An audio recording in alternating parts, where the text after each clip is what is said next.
प्रणाम महाराज जी। महाराज जी प्रणाम महाराज जी। प्रणाम जी सुंदर साथ जी। बोलो श्री प्राणनाथ प्यारे की जय, धाम के धनी की जय, सर्व सुंदर साथ की जय। प्रणाम जी महाराज जी। प्रणाम जी महाराज जी। प्रणाम जी महाराज जी। प्रणाम जी सुंदर साथ जी। तो ये सुंदर साथ जी, आज श्री बड़ा कयामत नामा ग्रंथ चर्चा के हम 34वें दिन में पहुंच चुके हैं। सभी उपस्थित सुंदर साथ जी का हार्दिक स्वागत अभिनंदन करता हूँ मैं। सभी सुंदर साथ जी के चरणों में कोटान कोट प्रणाम जी। सुंदर साथ जी, आज का कार्यक्रम भी हम प्रारंभ करेंगे धाम धनी के एक भाव के साथ में। आदरणीय निर्मल चुक सुंदर साथ जी से मैं निवेदन करूंगा, अपना एक भाव प्रस्तुत करेंगे। इसके पश्चात आज का क्लास प्रारंभ किया जाएगा। निर्मल जी। बोलो श्री प्राणनाथ प्यारे की जय, सतगुरु महाराज की जय। महाराज जी के चरणों में कोटि कोटि प्रेम प्रणाम। प्यारे सुंदर साथ जी के चरणों में मेरा कोटि कोटि प्रेम प्रणाम जी। एक भजन है। निज धाम वालो जाग चलो, निज धाम वालो जाग चलो। अपने लिए पिया बार बार आए, निज धाम वालो जाग चलो, निज धाम वालो जाग चलो। अपने लिए धनी बार बार आए, निज धाम वालो जाग चलो, निज धाम वालो जाग चलो। बसरी सूरत लेकर सबसे पहले आप अरब में आए, बसरी सूरत लेकर सबसे पहले आप अरब में आए। शरीयत के वचनों को खोला, हुक्म स्वरूप तुम्ही बन आए। शरीयत के वचनों को खोला, हुक्म स्वरूप तुम्ही बन आए। तुम ही रसूल मोहम्मद कहाए, निज धाम वालों जाग चलो, निज धाम वालों जाग चलो। अपने लिए धनी बार बार आए, निज धाम वालों जाग चलो, निज धाम वालों जाग चलो। मल की सूरत रू अल्लाह श्री देव चंद्र जी बन के आए, मल की सूरत रू अल्लाह श्री देव चंद्र जी बन के आए। बुद्ध जागृत का ज्ञान तार तम ले करके नौतनपुरी आए, बुद्ध जागृत का ज्ञान तार तम ले करके नौतनपुरी आए। कलाम रवानी की कुंजी ले आए, निज धाम वालों जाग चलो, निज धाम वालों जाग चलो। अपने लिए धनी बार बार आए, निज धाम वालों जाग चलो, निज धाम वालों जाग चलो। हक की सूरत हक ताला श्री प्राणनाथ जी बन करके आए, हक की सूरत हक ताला श्री प्राणनाथ जी बन कर आए। वतनी भोर हुआ आलम में नूर मारिफत का बरसाए, वतनी भोर हुआ आलम में नूर मारिफत का बरसाए। आप सरीखे मोमिन बनाए, निज धाम वालों जाग चलो, निज धाम वालों जाग चलो। अपने लिए धनी बार बार आए, निज धाम वालों जाग चलो, निज धाम वालों जाग चलो। हक की सूरत हक ताला श्री प्राणनाथ जी बन कर आए। वतनी भोर हुआ आलम में नूर मारिफत का बरसाए। आप सरीखे मोमिन बनाए, निज धाम वालों जाग चलो,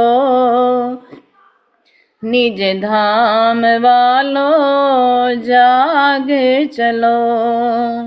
अपने लिए धनी बार बार आए, निज धाम वालों जाग चलो, निज धाम वालों जाग चलो।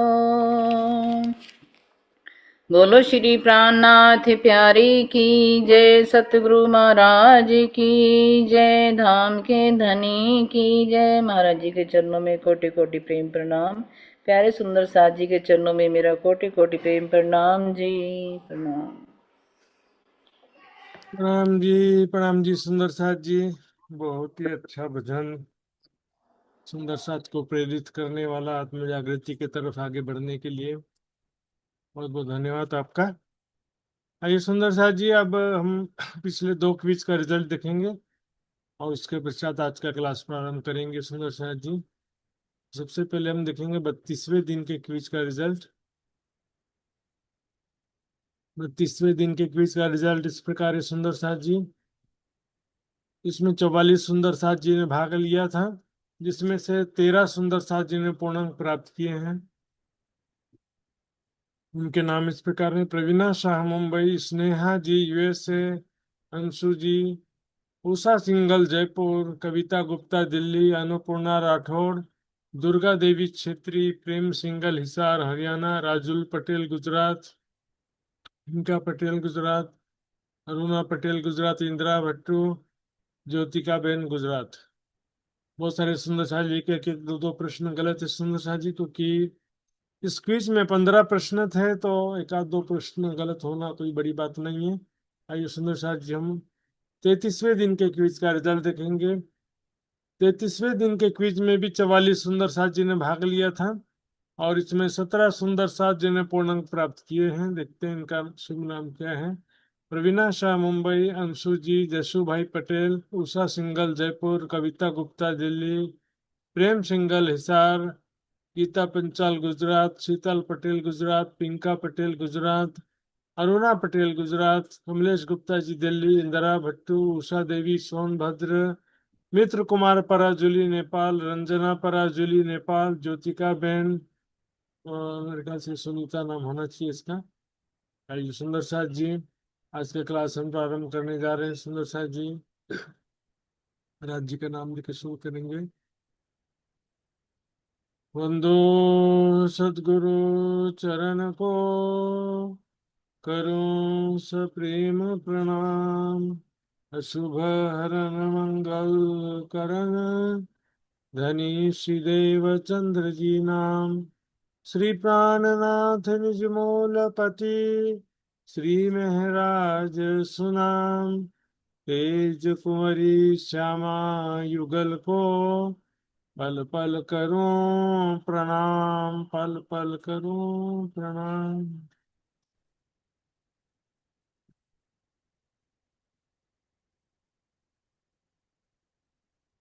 इन समय उतरिया जुज, और संग इनके माजूज, पीछे उतरिया जबराइल, लेवे सबको न करे ढील, लेवे सबको न करे ढील, इन समय उतरिया जुज।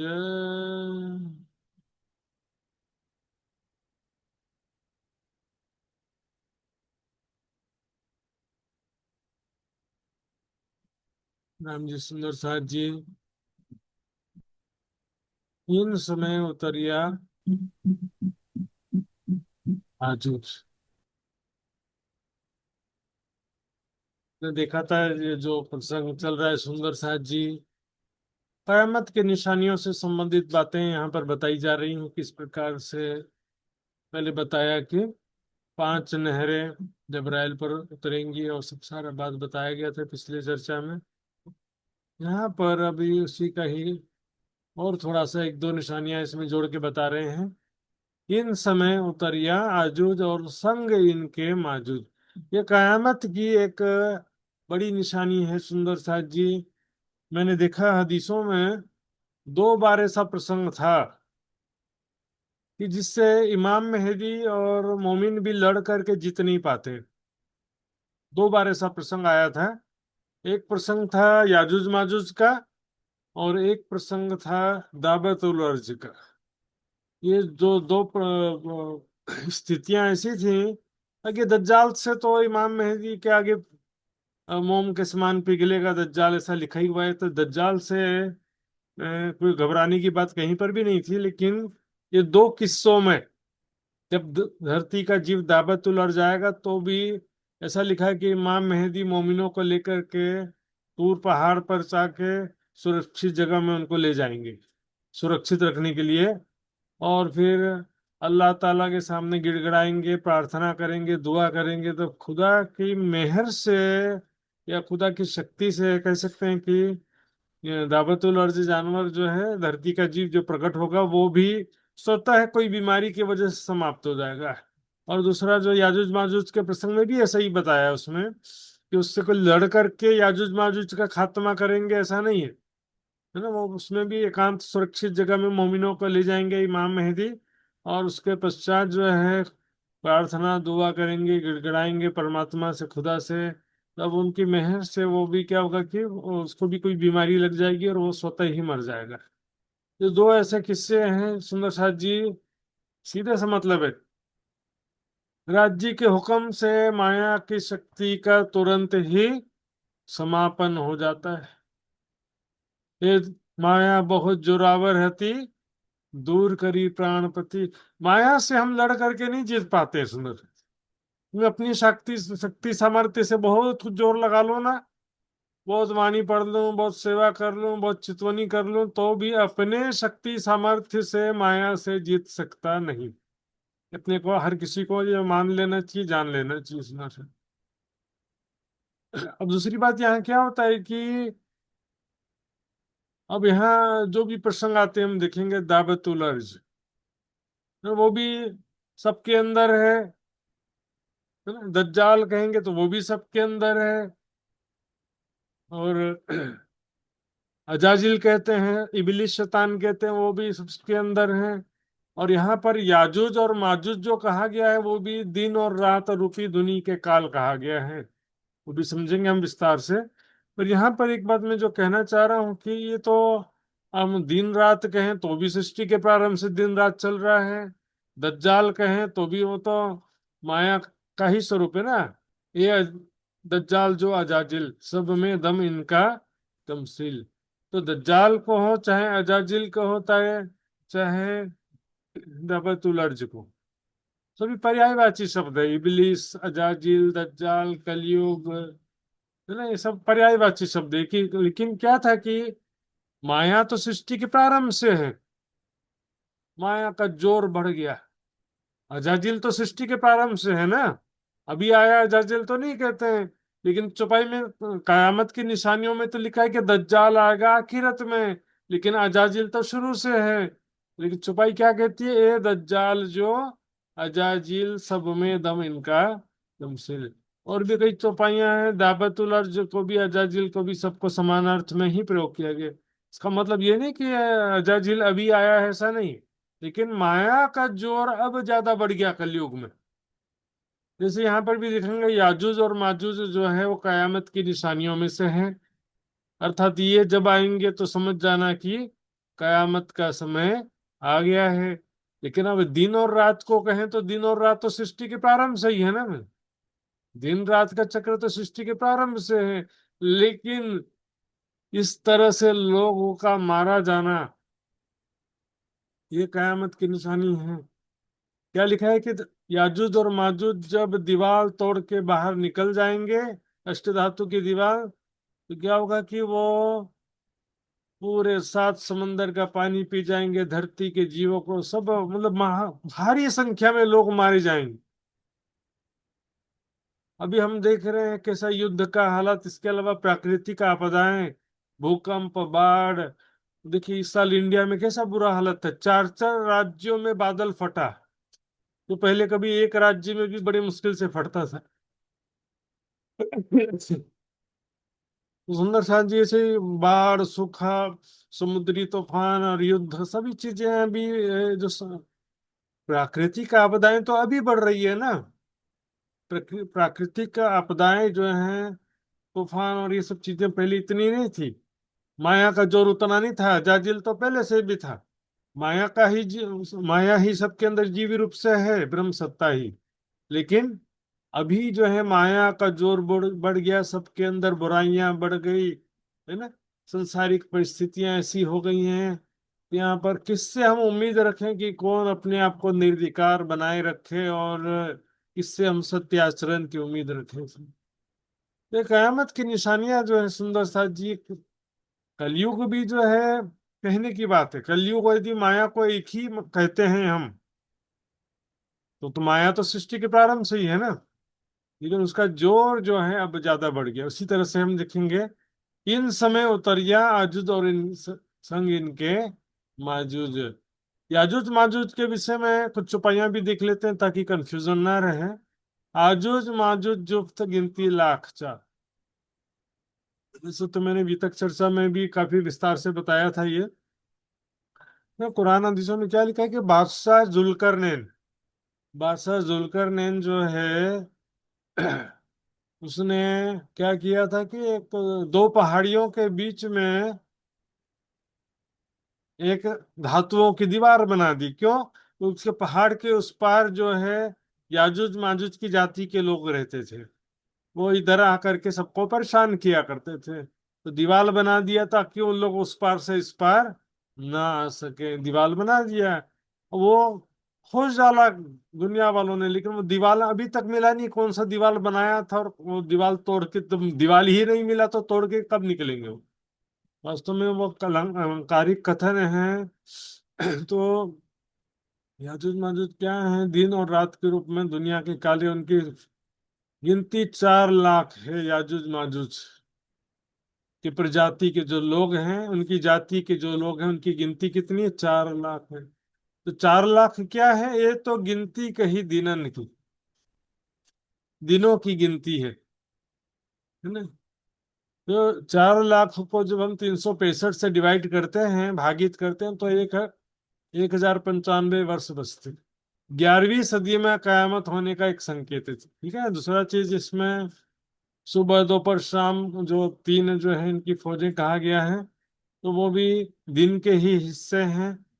और इसके अतिरिक्त हम देखेंगे, सुंदर साथ जी यहाँ पर एक सिपाही में कह दिया है, ये रात दिन काल दुनी की। ये दिन और रात रूपी, तो पल पल मनुष्य का जीवन बीते चले जा रहा है। सुंदर साथ जी, एक दिन बीता, एक रात बीता, तो मनुष्य की आयु कम होते जा रही है, संसार की आयु कम होते जा रही है। इसी को क्या लिखा है? काटे दायम उमर, आयु को वो काटते जा रहा है। प्रतिदिन आयु मनुष्य की खत्म होते जा रही है। यही खासी सबसे को दिन पूरे कर गुजर। तो ये केवल एक दिन को याजुज माजुज नहीं कहा है, एक दिन या एक रात को नहीं कहा, 4 लाख गिनती है इसकी। उसको सुबह दोपहर शाम जो है, और ये क्या होता है कि सुबह से शाम तक के दीवार चाटते रहते हैं। शरीर शाम को क्या होता है, कमजोर हो जाता है, शरीर थक जाता है एकदम। लेकिन सो करके जब सुबह उठते हैं तो पहले से तरोताजा होकर फिर से काम करने के लायक हो जाते हैं, है ना। आजुज की जो है, याजुज की ऊंचाई कितना कहा गया, 100 गज का। क्यों? दिन में मनुष्य की वृत्तियां 100 तरफ भागती हैं, लेकिन माजुज रात को कहा गया ना। तो रात में क्या होता है कि मनुष्य की वृत्तियां एक जगह हो जाती हैं, इसलिए उसको 1 गज का माजुज कहा गया। तो इस तरह से सारा यह अलंकारिक वर्णन किया गया है सुंदर साथ जी। लास्ट में दीवार तोड़ करके निकल जाएगा और महाप्रलय हो जाएगा। ये कयामत की एक निशानी है, महत्वपूर्ण निशानी है, जिसका यहाँ पर बहुत ही संक्षिप्त में वर्णन किया गया है। पीछे उतरिया जबराइल। जबराइल को जो है कयामत की निशानियों में से नहीं गिना गया। कयामत की जो 7 मुख्य निशानियां हैं, क्योंकि निशानियां उसे कहते हैं कि जो पहली बार घटित हो। जिब्रील तो क्या है कि मोहम्मद साहब के समय भी आया था ना, और कुरान के अनुसार जो है कई बार मोहम्मद साहब के समय ही आयतें लाते रहता ही था कई बार, है ना। और आने के हिसाब से भी देखेंगे तो ये जिब्रील का जो धनी का जोश का जो कार्य ब्रजलीला रासलीला में भी था ही, कहते हैं उसमें। तो इसमें पहली बार आए ऐसा तो है नहीं, इसलिए इसको गिना नहीं गया है। पीछे उतरिया जबराइल, लेवे सब को न करे। लेकिन जबराइल के विषय में एक निशानी लिखा है, जबराइल आने के लिए निशानी नहीं लिखा है, लेकिन जिब्राइल के द्वारा एक काम किया जाएगा वो एक निशानी है। लेकिन वो भी 7 में नहीं गिनते हैं, 7 के अतिरिक्त गिनते हैं। क्या लिखा है कि एक सुबह जब सब उठेंगे और अपने घर में कुरान को खोल के देखेंगे, तो देखेंगे कि उसका अक्षर गायब हो गया है। सोई हरफ जबराइल गया सब चटाए। जबराइल सब हरफ चाट जाएगा। अब इस स्याही को थोड़ी चाटना है।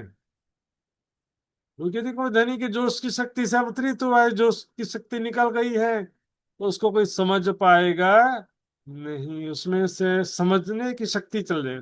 शब्द तो सब लिखे ही रहेंगे, लेकिन कोई समझ पाएगा नहीं, कि बिना जोश के, बिना जागृत बुद्धि के कोई समझ सकता नहीं।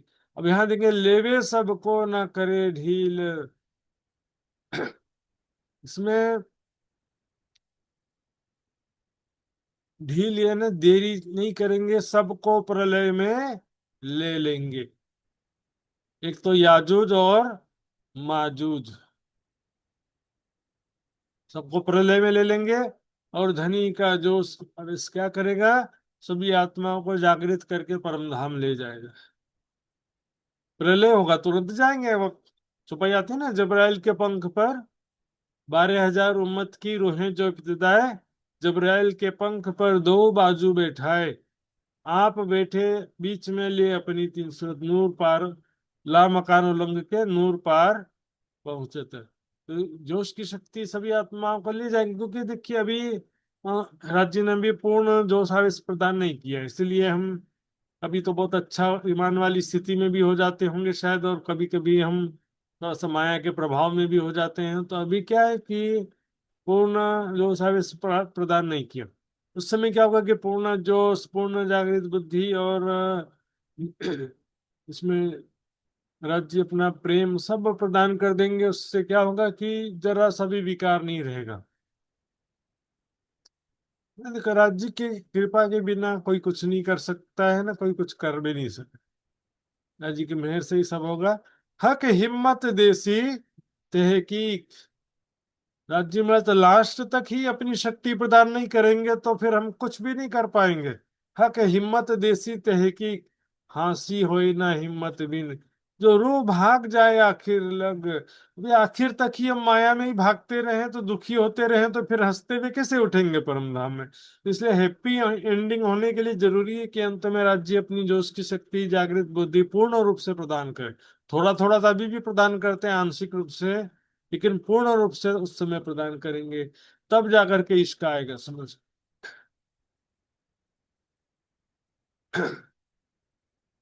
एक मक्के का काला पत्थर, कुरान और खुदाई का घर। बोलो श्री प्राणनाथ प्यारे की जय। ध्यान से सुनो साथ जी। मक्का जो है मालूम होगा सुंदर साथ जी, अरब में एक शहर है मक्का, जहां पर काबा है। काबा जो काले रंग का चौरस चौरस मकान है। और वहां पर ही मक्का के थोड़ा दूरी पर एक शहर है मदीना, जहां पर मोहम्मद साहब की दरगाह है। मक्का मदीना एक नहीं है सुंदर साहब जी, मक्का मदीना को ज्वाइंट करके बोल देते हैं। मक्का मदीना एक नहीं है, दो अलग अलग शहर हैं। तो यहाँ पर बात चल रही है मक्का का। मक्के में जो काबा है, उस काबे के अंदर एक काला पत्थर है। वो काला पत्थर जो है, उसको विषय में ऐसी मान्यता है कि वह क्या है, संगे अस्वद है।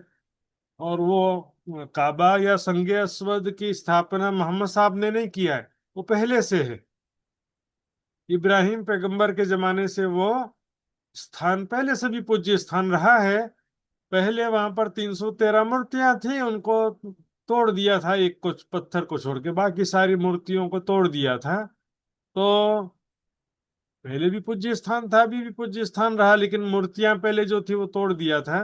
बस इतना अंतर रहा। और मूर्तियां भी एकदम प्रारंभ से नहीं रही होंगी, बीच बीच में लोगों लागे रखते जाते थे कि अभी हमारे कबीले की भी मूर्ति रख लो, बोले ठीक है लो रख देते। ठीक है, सभी जो भी देवी देवता इष्ट अपने मानने वाले लोग थे, सभी वहां आया करते थे।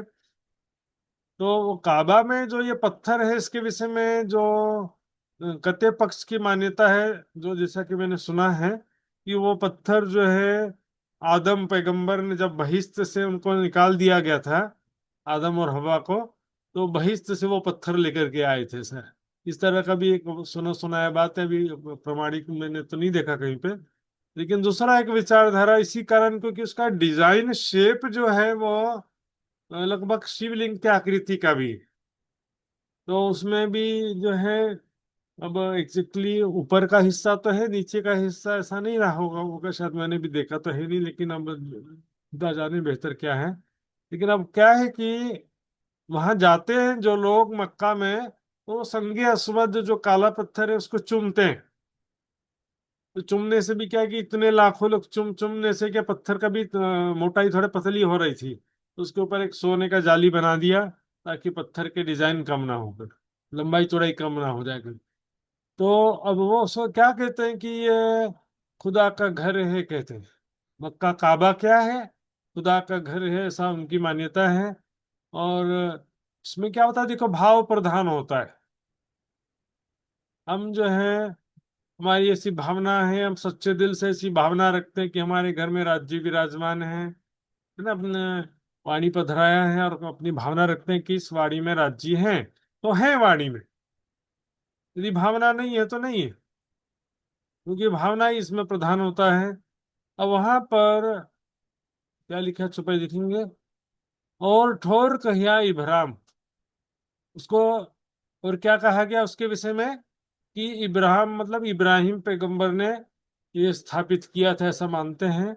और यार मोहम्मद आराम, यहाँ पर मोहम्मद साहब और उनके साथियों का आराम, आराम का मतलब सोने का जगह नहीं था। मोहम्मद साहब और उनके साथी यहाँ पर सच्चे दिल से बंदगी करते हुए सुकून प्राप्त किया करते थे, शांति प्राप्त कर।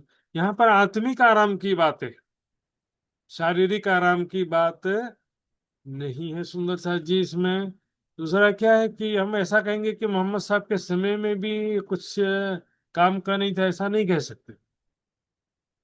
ये मोहम्मद साहब और उनके जो कुछ खास सहाबा थे, तो दिल की, सच्चे दिल की बंदगी तो करते रहे होंगे ना।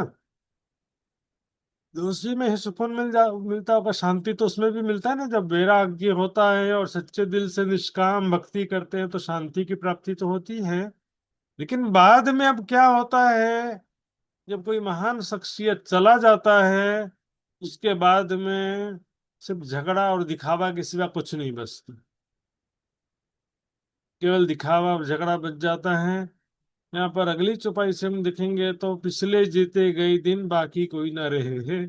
क्योंकि इसमें बाइबल में भी मैंने देखा था, एक जगह ईसा मसीह भी कहते हैं, ये जो तुम इतना सुंदर मंदिर बना करके बैठे हुए हो, इस मंदिर की एक ईंट और एक पत्थर भी बचेगी नहीं।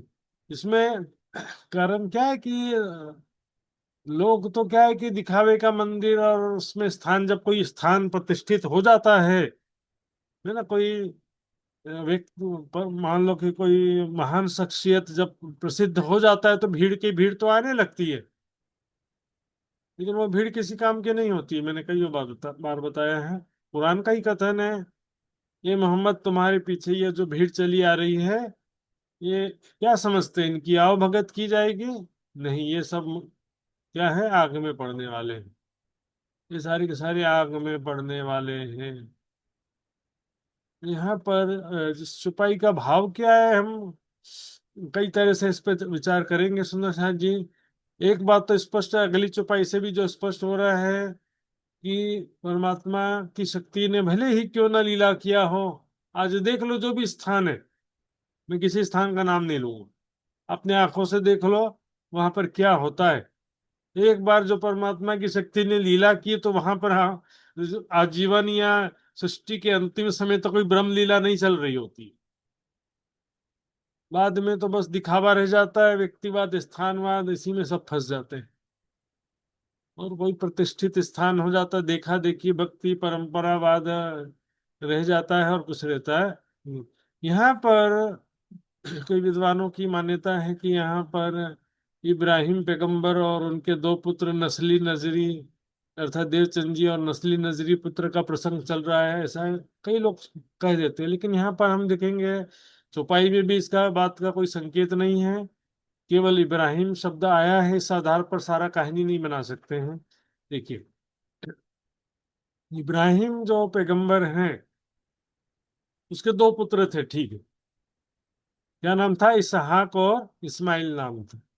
लेकिन इन दोनों में से कोई भी पैगंबर भी नहीं था, ना कोई आध्यात्मिक शख्सियत भी नहीं था, है ना। ना इसहाक का नाम कोई प्रसिद्ध हुआ, ना इस्माइल का नाम कोई प्रसिद्ध हुआ, लेकिन बस ये एक वंश परंपरा के रूप में उनका नाम लिया जाता है। अभी हम कहें कि इब्राहिम यदि देवचंद्र जी हैं, तो इसमें से इसहाक और इस्माइल में से एक को बिहारी जी मानना पड़ेगा और एक को प्राणनाथ जी कहना पड़ेगा। लेकिन किसे कहेंगे बताओ अब?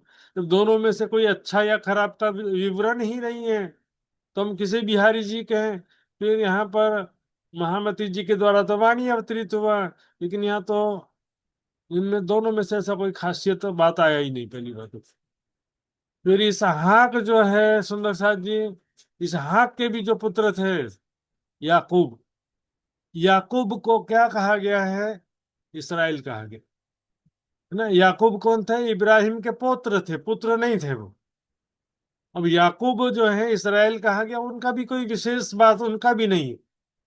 उनके भी बाद में क्या होता है कि इसहाक इस और इसराइल के वंश में मूसा पैगंबर ईसा मसीह हुए थे, उनके वंश में हुए थे। और मोहम्मद साहब तो इस्माइल के वंश में हुए थे। तो आगे चल के वंश में भी कोई एक वंश श्रेष्ठ है, ऐसा भी नहीं कह सकते।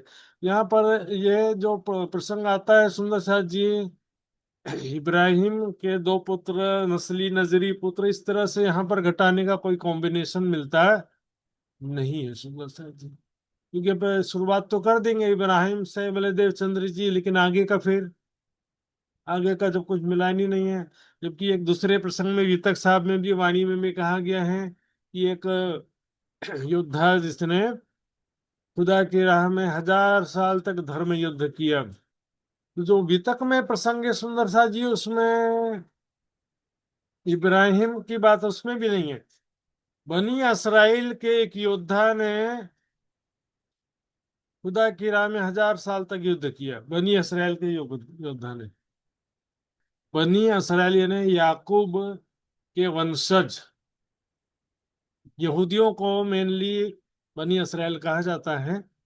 तो उसमें भी इब्राहिम को देवचंद जी नहीं कहा गया। वो एक योद्धा, कौन, श्यामा जी स्वरूप देवचंद जी को एक योद्धा कहा गया है, उनको भी वहां प्रसंग में भी इब्राहिम को नहीं कहा गया। तो यहाँ पर इस चुपाई का मुख्य विषय यही है कि कोई भी पूज्य स्थान जो होता है, बाद में क्या होता है, वहां पर कुछ भी परमात्मा का कार्य नहीं चलता। फिर पिछले जेते गए दिन बाकी कोई ना रहवे किन। इसमें देखिए, जितना भी समय जो बीत गया संसार में, जो भी यहाँ पर लीला हुई, स्वरूप हुए, संसार में जो भी मंदिर बना, स्थान बना, कोई भी शेष बचेगा नहीं, सिवाय उसके जिसने अच्छा काम ना किया हो। वो भी अखंड में, बेहद में मुक्ति मिलेगी, वहां पर रहेगा। इस संसार का तो वैसे भी कुछ भी नहीं बचने वाला। सुंदर साथ जी कहने के लिए आप कह दो कि अखंड धाम, ये धाम वो धाम कह दो, यहाँ तो पांच तत्व का संसार है ना, बाकी कोई ना रहवे। कि यहाँ पर हम देखेंगे, जो छठी दिन का भी उदाहरण देता हूं मैं, हम गुरु सदगुरु आदि भी जब करते रहते हैं, तो उसमें भी गुरु सदगुरु कभी तो यहाँ का पंचभौतिक शरीर वो भी परम धाम में मिलने वाला नहीं है। जो कोई भी स्थान है, मंदिर है परम धाम में, वो भी कुछ भी मिलने वाला नहीं। अंत में क्या होगा, एक बेर फना सब किए फिर कायम उठाए के लिए। जो ब्रह्म ज्ञान प्राप्त किया होगा, एक परमात्मा के चरणों पर विश्वास लाया होगा, वो भी कैसे होगा, वो भी यहाँ का, यहाँ पर कुछ भी अखंड वैसे भी नहीं होने वाला। एक बेर फना सब किए फिर कायम उठाए के लिए। सबसे पहले सारी दुनिया को जागृत बुद्धि मिलेगी, उसके पश्चात एक ही पलक झपकने मात्र समय में प्रलय हो जाएगा पूरा संसार का, और अगले ही पल अक्षर के हृदय में वो सारे जीव अखंड हो जाएंगे जिन्होंने ब्रह्म ज्ञान प्राप्त किया था। और अंत में तो सारे ही ब्रह्म ज्ञान प्राप्त करेंगे, तो निश्चित है, क्योंकि जागृत बुद्धि सबको मिल जाएगी। ये पांचों नहरें कही जो पानी, जिनसे दुनिया भई जिंदगी। ध्यान देंगे सुंदर साथ जी, फिर आए ना पांचों नहरें, कही जो पानी, पांच नहरों जिन्हें पानी भी कहा गया। तो पानी का अर्थ यदि वाणी है, तो फिर पांच नहरों का अर्थ भी तो वाणी होगा ना सुंदर साथ। पांच नहर और पानी कोई अलग अलग चीज नहीं है, नहर भी तो पानी ही है ना, जिनसे दुनिया भई जिंदगानी। पांच ग्रंथ जो है, रास प्रकाश खटोती कलशनंद की जो बात है, वही बात है। इसके द्वारा क्या हुआ, दुनिया भई जिंदगानी, सारी दुनिया वालों को अखंड मुक्ति प्राप्त हुई, अखंड मुक्ति प्राप्त हो जाएगी इसमें से।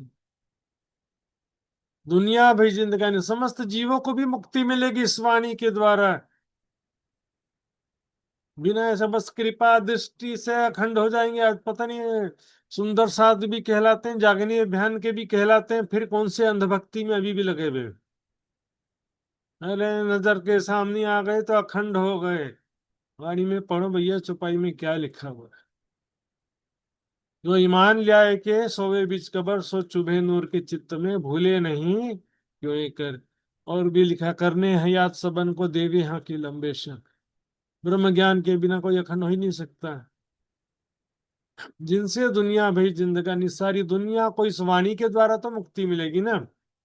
बागों ने ताजगियां पाई, सो भी पानी हादी ने पिलाई। यहाँ पर कुरान में एक और हदीसों में, कुरान में अलंकारिक एक कथन आया है सुंदर साथ जी, मैं पहले दिखा देता हूँ। वैसे तो लिखा थोड़ा बाद में हूं मैं, और प्रसंग भी, क्योंकि ये तीन चार चौपाइयों में ये पूरा प्रसंग आता है। उसमें संकेतों में तीन सृष्टि का वर्णन है। सूरह 18 अल कहफ में 32 नंबर की आयत है। उनके समक्ष एक उपमा प्रस्तुत करो। दो व्यक्ति हैं, उनमें से एक को हमने अंगूरों के दो बाग दिए, उसके चारों ओर हमने खजूरों के वृक्षों की बाड़ लगाई, और उन दोनों के बीच में हमने खेती बाड़ी रखी। यहाँ पर अंगूर जो है ब्रह्म सृष्टि के लिए कहा जा रहा है, खजूर जो है ईश्वरी सृष्टि के लिए, और खेती बाड़ी जो है ना, इन्हें घास फूस जी सृष्टि के लिए। पीछे रहे जो पत्थर खास, सोते इन दुनिया की पैदाश। सुंदर सुंदर, यह बागों से मतलब यहाँ पर ब्रह्म सृष्टि की बात चल रही फिलहाल। कि ब्रह्म आत्माएं जो है सबसे पहले, क्योंकि परम धाम का जब ज्ञान मिलेगा, निज स्वरूप की पहचान, तो उनका आत्म बल मजबूत हो जाएगा। विश्वास, ज्ञान, विश्वास, प्रेम, उनका सब मजबूत हो जाएगा। जैसे हम भोजन खाते हैं, पानी पीते हैं ना, जैसे कोई वृक्ष में पानी देते हैं तो वह वृक्ष क्या होता है, हरा भरा हो जाता है, उस तरह से। सो भी पानी हादी ने पिलाया। यहाँ भी पानी का अर्थ वाणी है, ब्रह्म वाणी रूपी, ब्रह्म ज्ञान रूपी पानी। हादी सदगुरु है ना, हकी सूरत इमाम मेहदी साहिब उजमा बुद्ध निष्कलंक स्वरूप प्राणनाथ जी ने पिलाया। तो उससे सबसे पहले अंगूर के बाग की यहाँ पर बात चल रही है। यानी ब्रह्म सृष्टि ने सबसे पहले उस वाणी के द्वारा अपनी आत्मा को जागृत किया, अपने अंदर ईमान इश्क को पैदा की। सो भी कहे भिस्त के बाग, है ना, जो यहाँ पर कह रहे हैं ना, बागों ने ताजगियां पाई, तो वो कौन से हैं? भिस्त के बाग है। भिस्त ने परम धाम को यहाँ बहिष्ठ कहा जा रहा है, तो उसके बाग जो है, यानी दिव्य परम धाम के बगीचों को यहाँ पर सींचने की बात नहीं है, लेकिन दिव्य परम धाम के मोमिन की बात चल रही है। इस माया में आदि सदगुरु ने पानी पिलाया, इन्हें ब्रह्मवाणी पिलाया, तो मोमिन जो थे उनका हृदय खिल गया, आनंदित हो गया। जिनसे खेती पायो सुहाग, ना, अब वाणी जो है आई तो थी ब्रह्म सृष्टि के लिए, लेकिन सुनने मिल गया जीव सृष्टि के लिए। खेती बाड़ी मैंने बताया था ना, अभी चौपाई कुरान की आयत दिखाया था, खेती बाड़ी का मतलब है जीव सृष्टि। अंगूर के बाग मतलब ब्रह्म सृष्टि, खजूर के बाग मतलब ईश्वरी सृष्टि, और खेती बाड़ी का मतलब है यहाँ पर जीव सृष्टि। इससे क्या होगा कि जीव सृष्टि को भी ब्रह्मवाणी सुनने मिल गया, उनके ऊपर भी परमात्मा की कृपा हो गई। सुहाग का मतलब होता तो संबंध ही है। हाँ ठीक है, आठवीं बहिष्ठ वाले भी तो परब्रह्म के नाम से ही भक्ति करेंगे ना, उनसे अपना अपना अपने आत्मा का संबंध स्थापित करेंगे, प्रेम लक्षणा भक्ति तो करेंगे ना वो भी। इसलिए कह रहे हैं खेती पायो सुहाग, जी सृष्टि ने जो है ब्रह्मवाणी रूपी खेती पाया, सुंदर सा चीज। इनका इनकी मैं करो तफसीर, जुदे कर दूं खीर और नीर।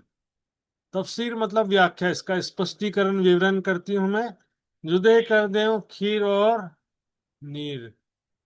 खीर यानी दूध और नीर यानी पानी। इसका मतलब क्या होता है कि ब्रह्म ज्ञान, माया और ब्रह्म सत्य असत्य नश्वर अविनाशी आदि को मैं अलग अलग कर देता हूँ। ब्रह्म सृष्टि जीव सृष्टि का अलग अलग निरूपण कर देता हूँ। तो है ना, इसका अभी तफसीर कर देता हूँ, स्पष्टीकरण कर देता हूँ, कह रहे हैं। तो वो अगली चौपाई में किया है इस प्रकार से। उम्मत लाहोती कही अंगूर, दूजी जबरूती कही खजूर। वही बात आ गया ना, इसलिए मैंने नीचे आयत रखा था। अंगूर किसे कहा गया? लाहौती, रंग महल की जो ब्रह्म सृष्टि है, उसको क्या कहा गया? अंगूर के समान कहा गया। दूजी जबरूती कही खजूर।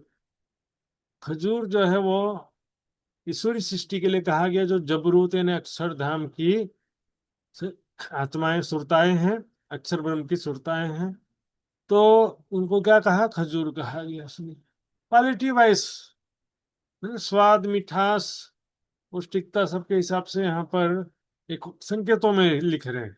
अब हम यदि बारीकी से जाएंगे तो अंगूर और खजूर में से किसे श्रेष्ठ मानेंगे, है ना?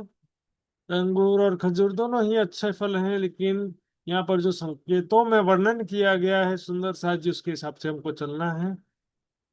मलकुती को खेती कही। मलकुती है ना, बैकुंठ वाली जो जीव सृष्टि है, विष्णु भगवान के अंशरूप जो जीव हैं, उनको क्या कहा? खेती कहा। इसलिए ऊपर वाली चौपाई में आया था ना, खेती पायो सुहाग, इसलिए यहाँ पर खेती इसे कहा गया है, जीव सृष्टि को कहा गया था। इनको बड़ाई उनते भई, है ना, इनको जीव सृष्टि को भी शोभा मिला, ब्रह्म सृष्टि के कारण सौभाग्य मिला। ये ब्रह्म ज्ञान सुनने का, अखंड मुक्ति का, कहते ना, सुनियो दुनिया आखिरी, भाग बड़े हैं तुम जो कबू कानो ना सुनी सो करो दीदार। खसम सुंदर साथी, यहाँ पर तीन प्रकार की सृष्टि का विवरण है। इसके अलावा और भी कई तरीके से कुरान में, हदीसों में वर्णन है तीन सृष्टि का, जैसे कि रूहें फरिश्ते अपने रब के हुक्म से उतरते हैं, वहां पर ब्रह्म सृष्टि और ईश्वरी सृष्टि की बात है। जहां पर कहा गया है कि पुण्य की पैदाइश की बात आती है ना, खुदा को जब कुछ करना होता है तो वो कह देता हो जा। तो पुण्य यानी पहली जो सांकल्पिक सृष्टि थी, वो जीव सृष्टि की बात है वहां पर। दो कायम भई उम्मत, उठे बीच हादी कयामत। दो उम्मत कायम भई। अब यहाँ पर देखिए, कायम भई शब्द आया है, तो और एक लिखा है उठे बीच भी लिखा हुआ है। तो कायम यानी अखंड कौन हुआ? ब्रह्म सृष्टि के जीव और ईश्वरी सृष्टि के जीव, पहली और दूसरी भविष्य में अखंड। सुरता अखंड नहीं होती। ईश्वरी सृष्टि के अक्षर की सुरता को, चाहे ब्रह्म सृष्टि की सुरता को हो, सुरता को अखंड होने की आवश्यकता नहीं है। ब्रह्म सृष्टि अपने मूल तन में, मूल विलावे में जाके जागृत होगी। उसी को कह रहा है उठे बीच हादि कयामत लिखा हुआ है ना। कयामत का मतलब होता है न्याय का दिन भी होता है, अखंड मुक्ति का दिन भी होता है, जगत का अंतिम समय भी हो जाता है। तो तीसरी कायम भई दुनिया, और तो दुनिया जो है तीसरी सृष्टि, तीसरी दुनिया ने तीसरी जीव सृष्टि, और तीन सबों की हज इसके जो ब्रह्म सृष्टि और ईश्वरी सृष्टि की जो जीव हैं पहली और दूसरी भविष्य में अखंड हो जाएंगे। ब्रह्म सृष्टि अपने मूल तन में जागृत हो जाएगी। ईश्वरी सृष्टि का कोई मूल तन तो नहीं है, तो कहाँ जाएगी? अक्षर ब्रह्म में ही समाहित हो जाएगी, क्योंकि अक्षर की सुरता है ना वो।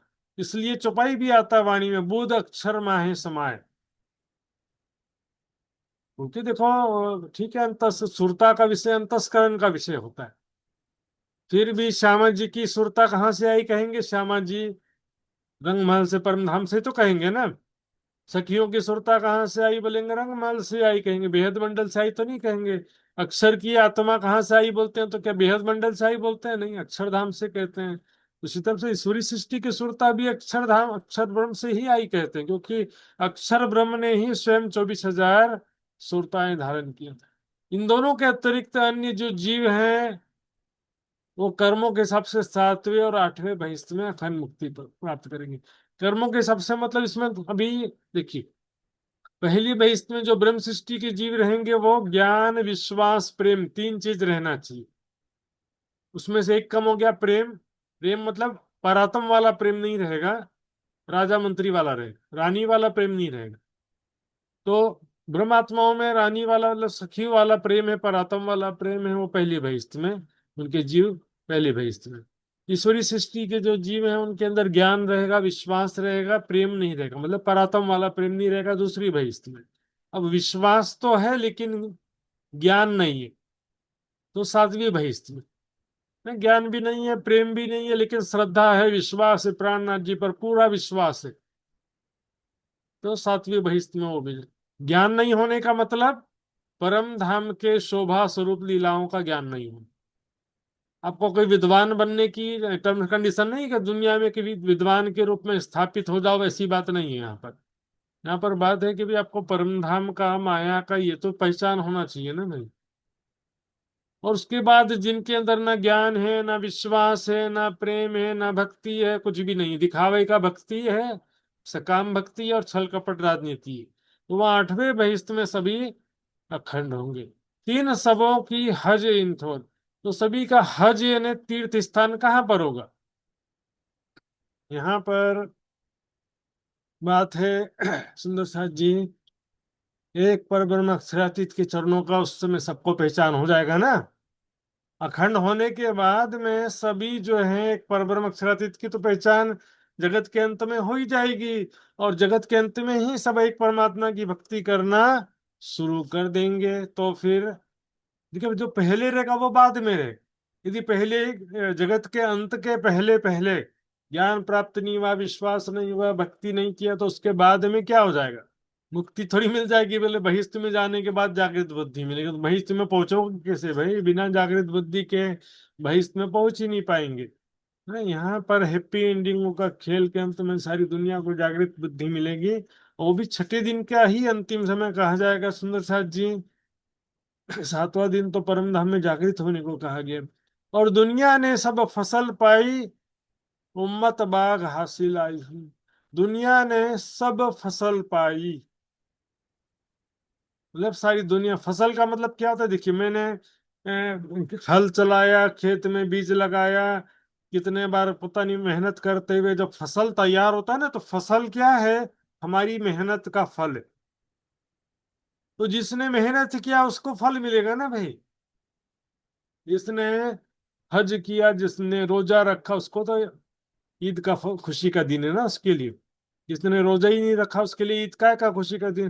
जिसने परमात्मा के मार्ग में कुछ त्याग नहीं किया, सेवा समर्पण नहीं किया, कोई भक्ति साधना नहीं किया, तो उसके लिए कोई खुशी का दिन है ही नहीं। उसके लिए खुशी का दिन क्या है? उसके लिए तो दुख का ही दिन है। जो जिसने परमात्मा के लिए कुछ समर्पण किया है, त्याग किया, उसके लिए खुशी का दिन है। उस समय सबको अपने अच्छे कर्मों का फल मिलेगा। समझ उम्मत बाग हासिल आई। और ब्रह्म आत्माओं को क्या होगा? हासिल होगा बाग, बागे जन्नत हासिल होगा। इन्हें परम धाम के बगीचे उनको प्राप्त होंगे। मतलब परम धाम के 25 पक्षों में वो जागृत होंगे, अपने मूल तनों में वो जागृत होंगे। उस प्रेम और आनंद की धाम में जागृत होकर के प्रेम आनंदमय लीलाओं में वो प्रवेश करेंगे। हासिल होना मतलब प्राप्त होना। लेकिन ये कब की बात है? प्रलय उपरांत की बात है। परम धाम में जागृत होने की बात है। इसलिए क्या है कि यहाँ पर सुख यहाँ भी ध्यान चित्तवनी के द्वारा, वाणी के द्वारा प्राप्त होता है, लेकिन यहाँ पर फसल पाई की बात है, परिणाम की बात है। जो परम धाम में मूलतनों में वो जागृत हो जाएंगे। समस्त जीव जो है यहाँ पर दिखा है ना, तीसरी कायम भाई दुनिया, और सारी दुनिया, जीव सृष्टि अखंड बहिश्तों में अखंड हो जाएंगे सब। और दुनिया ने सब फसल पाई। दुनिया ने तो अखंड मुक्ति रूपी फल प्राप्त किया, और उम्मत बाग हासिल आई। ब्रह्म सृष्टि ने क्या हासिल किया? परम धाम के बगीचे। 25 पक्ष में वो अपने मूल तनों में जागृत होकर के वहां प्रेम आनंदमय लीलाओं में धाम में पहुंच गए। एक खुदाई का बरसिया नूर देखो छत्ते का जोहर। ये खुदा का जो है, इसी परमात्मा की दिव्य कृपा बरसी संसार में ब्रह्मात्माओं की वजह से। क्या देखी रे हम दुनिया जो इनको ना करे। यानी ब्रह्मात्माओं की वजह से सारी दुनिया पर भी परमात्मा की कृपा बरस गई। सुनो सच, दिव्य कृपा। सारी दुनिया को ब्रह्म ज्ञान, अखंड मोक्ष सब प्राप्त हो रहा है। परमात्मा का सुख 8 बहिश्तों में प्राप्त होते रहेगा। देखो छत्ते का जो हो, देखो नरसाद जी, धन धनी ने छत्रसाल जी महाराज जी को इस बड़ा कयामत नामा ग्रंथ की शोभा प्रदान किया। और छत्रसाल जी जो है धर्म रक्षक के रूप में छत्ता के नाम से प्रसिद्ध हुए। सुंदर सा जी, देखो छत्ते का जहूर। यहाँ पर छत्ता कहे ऐसा नहीं लिखा है। सुंदर, छत्ते का जहूर। अब यहाँ पर छत्ता के लिए लेंगे तो का जहूर को किसके साथ जोड़ेंगे? इसलिए यहाँ पर चौपाई के हिसाब से चलना पड़ता है। देखो छत्ते का जहूर। छत्रसाल जी को ऐसी शोभा प्राणनाथ जी ने, राज जी ने प्रदान किया एक ग्रंथ के रूप में। ठीक है ना। हुआ खुदाई की हजूर, बात यही की हुई मंजूर। तो इस प्रकार से सुंदर सा जी देखिए, यहाँ पर हुआ शब्द एक वचन है। हुए होता तो बहुवचन होता है। हुए खुदा के हजूर होता है। हुआ खुदाई के हजूर, बात यही की हुई मंजूर। यहाँ पर भी एक वचन है। तो यहाँ पर भी छत्रसाल जी का प्रसंग चल रहा है कि महाराज छत्रसाल जी ने अपने सेवा समर्पण के बल से परमात्मा के सम्मुख हुए, परमात्मा का साक्षात्कार प्राप्त किया, परमात्मा का प्रेम प्राप्त किया। बात यही की हुई मंजूर। और प्राणनाथ जी ने भी छत्रसाल जी की बात मानी, स्वीकृत किया। उनके भाव के अनुसार, उनके सेवा समर्पण के अनुसार हमने देखा अभी तक में उनको परम धाम का श्रृंगार भी करा दिया। बाईजूराज जी को भी सिंहासन में साथ में बैठा दिया। छत्रसाल जी ने कहा कि आपको हाथी में बैठे के सवारी निकालना, तैयार हो गए तुरंत। जबकि वो केवल शोभा यात्रा नहीं था, वो एक युद्ध का भी यात्रा था। इसलिए मैंने देखा है इतिहास ग्रंथों में लिखा है कि प्राणनाथ जी ऐसे गुरु थे छत्रसाल जी के, जो छत्रसाल जी के साथ युद्ध में भी जाते थे, ऐसा लिखा हुआ है। तो प्राणनाथ जी छत्रसाल जी के साथ युद्ध में भी जाते थे, ऐसा इतिहास ग्रंथों में लिखा हुआ। सुंदर सा जी, तो ये भाव के अनुसार देखो, तो सेवा से कुंडल करी, सेवा समर्पण में छत्रसाल जी नंबर 1 है, उससे बढ़कर नहीं। क्योंकि लालदास जी ने भी तब आए प्राणनाथ जी के चरणों में जब सब कुछ डूब गया। फिर भी आए तो सही, देर आए दुरुस्त आए। राज जी ने उनको ज्ञान की शोभा जो प्रदान किया सुंदर साथ जी, वैसी शोभा और कोई नहीं था। ज्ञान के विषय में लालदास जी नंबर 1, सेवा समर्पण के विषय में छत्रसाल जी नंबर 1 थे। सुंदर साथ जी, तो आइए, आज का समय पूरा हो गया, चौपाई दोहराते हैं। हुआ खुदाई के हजूर, हुआ खुदाई के हजूर, बात यही की हुई मंजूर, बात याही की हुई मंजूर, बात यही की हुई मंजूर। बात याही की हुई मंजूर। बोलो श्री प्राणनाथ प्यारे की जय, धाम के धनी की जय, सर्व सुंदर साथ की जय। प्रणाम जी सुंदर सर, प्रणाम जी सुंदर साथ जी। एक दो खुशी की बात आपके सामने मैं शेयर करना चाहता हूँ। आइए सुंदर साथ जी, राज्य की अपार नहर से सुंदर साथ जी के सबके सहयोग से, आशीर्वाद से, कृपा से, सबके प्रेम से धाम सुषमा किताब सुंदर साथ जी दोबारा अभी प्रिंटिंग प्रेस में है और शीघ्र ही सुंदर साथ की सेवा में उपस्थित हो जाएगा सुंदर साथ जी।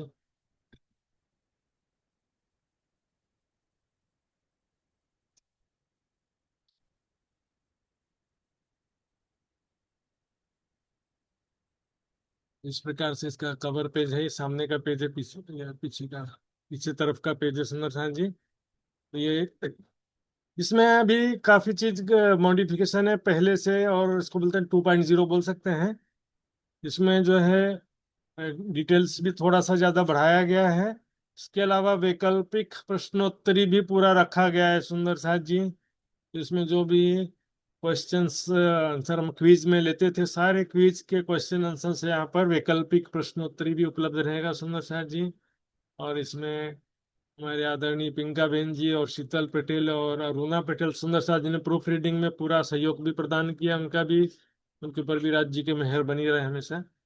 तो सुंदर साथ जी शीघ्र ही ये सब सुंदर साथ की सेवा में उपस्थित हो जाएगा एक किताब। तो इसके विषय में भी जो सुंदर साथ जी मैं बाद में सूचित करूंगा। तो जो भी सुंदर साथ जी को आवश्यकता होगा बाई पोस्ट यहाँ से मैं भिजवाने का व्यवस्था कर सकता हूँ सुंदर साथ जी।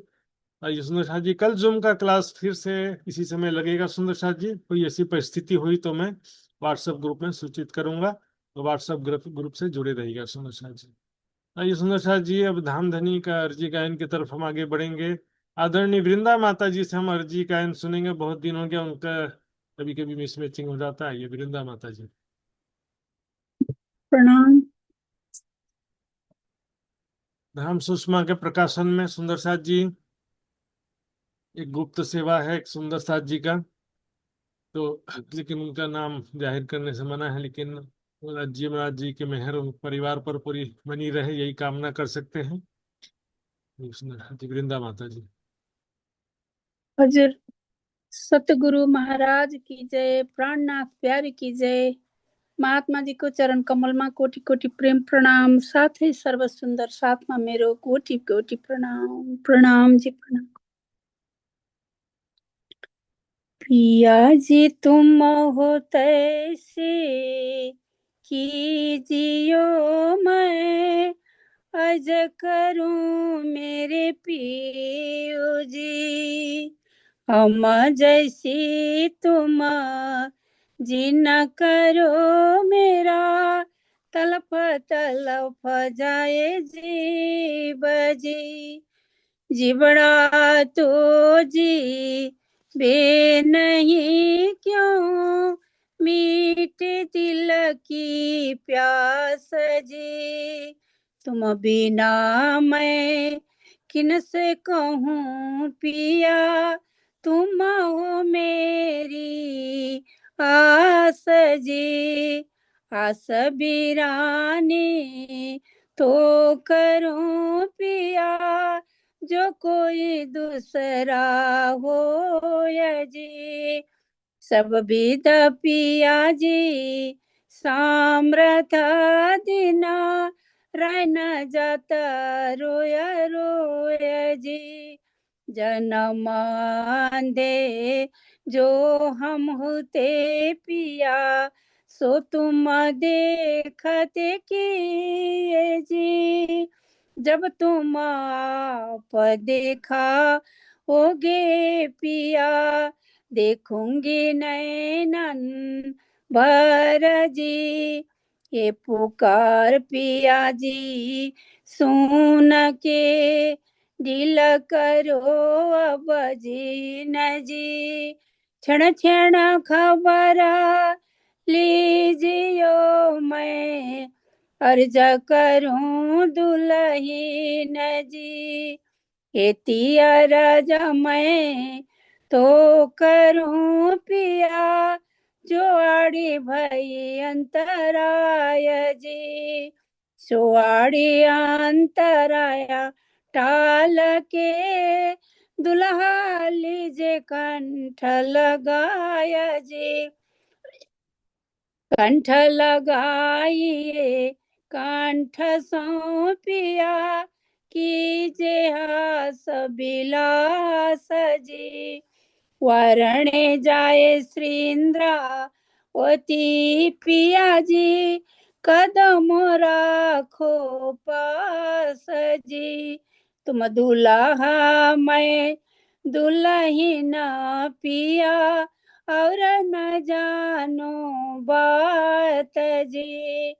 इस कसो से वा करूं पिया, सब अंगों साक्षात जी। सदा सुखदाता धाम धनी मैं, कहाँ कहूँ इन बात जी। श्री महामती युगल स्वरूप परा, अंगना बलि बलि जात जी। पिया जी तुम हो तैसी कीजियो, मैं अर्ज करूं मेरे पियू जी। प्राणनाथ प्यारे की जय, सतगुरु महाराज की जय। प्रणाम महात्मा जी को चरण कमल में कोटि कोटि प्रेम प्रणाम प्रणाम प्रणाम। बहुत बहुत धन्यवाद, बहुत बहुत आभार। आइए सुंदर साथ जी अब विदा होते हैं। कल के क्लास में फिर इसी समय हम इसी प्रकार मिलेंगे। तब तक के लिए सभी सुंदर साथ जी के चरणों में कोटान कोट प्रणाम जी। प्रणाम जी महाराज जी, प्रणाम जी, प्रणाम जी महाराज जी। प्रणाम महाराज जी, प्रणाम जी, प्रणाम जी महाराज जी, प्रणाम जी, प्रणाम जी। प्रणाम जी महाराज जी, प्रणाम सुंदर जी, प्रणाम। प्रणाम जी, प्रणाम। प्रणाम जी महाराज जी, प्रणाम जी, प्रणाम महाराज जी, प्रणाम जी, कोटि कोटि प्रणाम। सुंदर साथ जी को कोटि कोटि प्रणाम। तो सुंदर साथ के चरणों में कोटान कोट प्रणाम जी। प्रणाम जी, प्रणाम सुंदर साथ जी सभी को।